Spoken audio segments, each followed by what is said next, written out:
പിന്നെ അപ്പാനി ശരത്ത് പോയത് നന്നായി. കാരണം എന്ന് വെച്ചാ പുള്ളിക്കാരനവിടെ ഒറ്റയ്ക്ക് നിന്ന് ഗെയിമൊന്നും കളിക്കാൻ അറിയത്തില്ല. മറ്റുള്ളവരുടെ ഷാഡോ ആയിട്ട് നിക്കാനേ പുള്ളിക്കാരന് അറിയത്തുള്ളൂ. ആ അക്ബർ എന്താണോ പറയുന്നത് അതനുസരിച്ച് നിക്കുക എന്നത് മാത്രമാണ് പുള്ളിക്കാരൻ.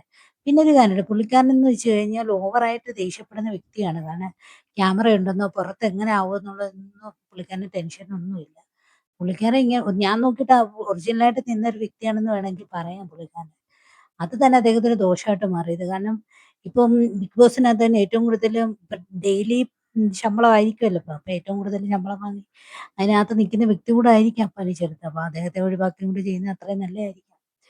അത് മാത്രമല്ല അപ്പാനി ശരത്താണെങ്കിൽ ഇനി നിന്നിട്ടും കാര്യമില്ല. കാരണം ഇനി നിന്നാലും പുള്ളിക്കാരൻ കൂടുതൽ കൂടുതൽ ആൾക്കാരെ വെറുപ്പ് വാങ്ങിച്ച് വെക്കാനല്ലാതെ ഒരു മെച്ചമായ ഒരു ഗെയിമൊന്നും പുള്ളിക്കാരൻ കളിക്കത്തില്ല. കാരണം ഇനിയിപ്പം പുറത്തിറങ്ങിയപ്പോൾ പുള്ളിക്കാരൻ കരയുന്നുണ്ട്. അവിടെ നിൽക്കാമായിരുന്നു, കളിക്കാമായിരുന്നു എന്ന് പുറത്തിറങ്ങിയപ്പോൾ തോന്നുന്നു. പക്ഷെ ഇപ്പൊ പുറത്തിറങ്ങിയപ്പോഴേ അത് തോന്നത്തുള്ളൂ. പക്ഷെ ഉള്ളിൽ നിൽക്കുമ്പോൾ അവിടെ ആർക്കും ഒന്നും തോന്നത്തില്ല. അപ്പൊ അപ്പാനി ശരത്ത് പുറത്തു പോയത് നല്ലതാണ്.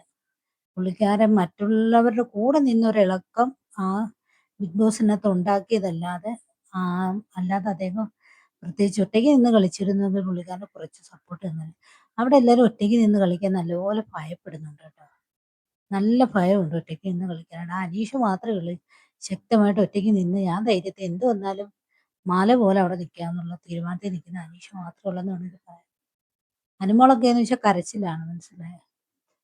അപ്പൊ അപ്പാനിശരത്ത് പോയത് നല്ലതാണ്, അത്രയും നല്ലത്. ഗെയിമൊക്കെ ഇനി മാറി കളിക്കട്ടെ എല്ലാവരും. ഒറ്റയ്ക്കൊക്കെ നിന്ന് കളിക്കട്ടെ.